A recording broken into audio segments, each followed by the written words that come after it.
I'd like to start off by saying congratulations to everyone who is graduating, and to your parents for enabling you to do so. No one needs to be told that high school is stressful. We've all lived it. I know a tremendous weight has been lifted off the shoulders of those in front of me. Many of you may not know who I am or understand my adoration for this graduating class. I've found so much that I love in this small town. The fact that I may never get to know you pains me. I know that many of you could have been my best friend, someone I look up to, or just one more positive being in my day. If I'm going to be honest, I did not always feel this way. That is the story I have to tell. A story of a change in perspective and a change of character. To be true to the events that brought me here today, I can't start off in Sherwood. Rather, my hometown, Panama City Beach, Florida. On October 10th, 2018, my hometown was struck by one of the most powerful hurricanes to ever make landfall on the U.S. The destruction that followed was unlike anything I had ever seen. The community college I went to was left in pieces, and the high school was now a shelter. Staying was no longer a viable option. On a Friday morning following the hurricane, my mom woke me up to tell me to pack my things and move to Oregon on Monday. I thought she was bluffing, so I went back to sleep.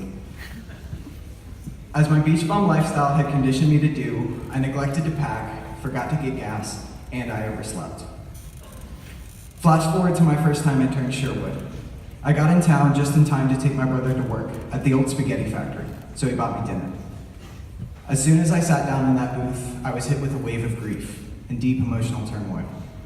I had made it to my destination, but as I sat there with quite possibly the worst plate of spaghetti I'd ever encountered staring back at me, hell yeah! That's nasty! I was lost. In the coming weeks, I would find that despite the fact I was living with 6 other people, one of whom is my brother and another the woman I hope to call my sister-in-law, I had never felt more alone. Sherwood High School made it a point to change that. Like most life-altering stories, this didn't happen all at once, but with a series of firsts and a series of lessons. My change in perspective.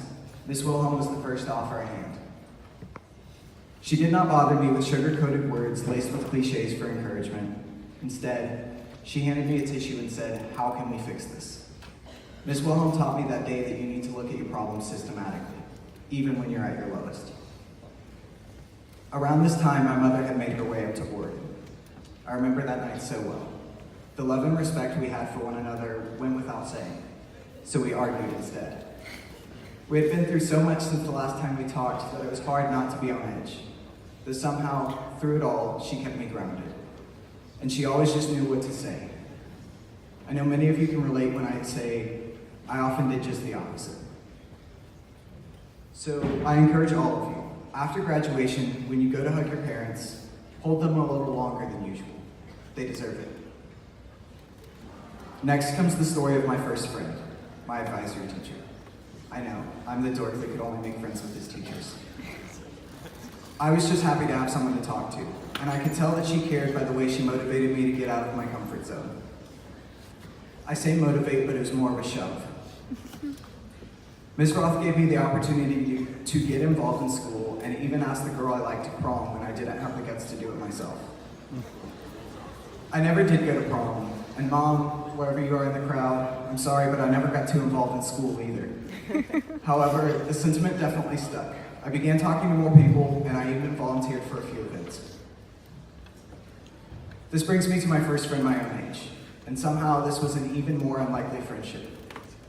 Haley and I came from completely different worlds. Shortly after meeting me, she told me that my energy scared her, and that she had a strong suspicion I might be a Russian spy. She was a cheerleader, and had her hand in so many different clubs, it stressed me out just thinking about it.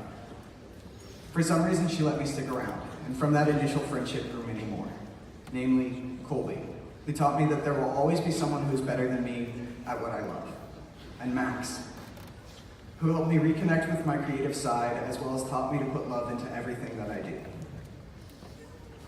Though Haley taught me possibly the most important lesson I've learned in my time here, and that is, if you can't find something to love about Sherwood, you're just not looking hard enough. The last person I want to talk about isn't a first, but a second. My second physics teacher, Mr. Tibbs. I took physics my junior year, but promptly walked out of the room when However, I was enthralled by the class this time around.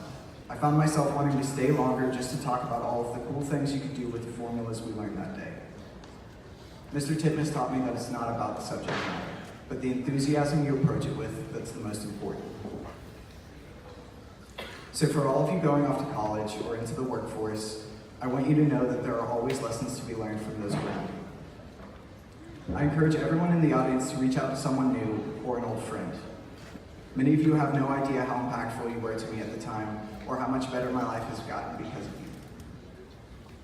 Be the change in someone's life and start by asking them how they are. Finally, I want to emphasize one more time that I would not be the person I am today without the help of my fellow Bowman. If your name did not make it into my speech, just know that I thought of you as I wrote this. I decided if I began to recount all of the stories I have from my time here, I might turn in my cap and gown and re-enroll.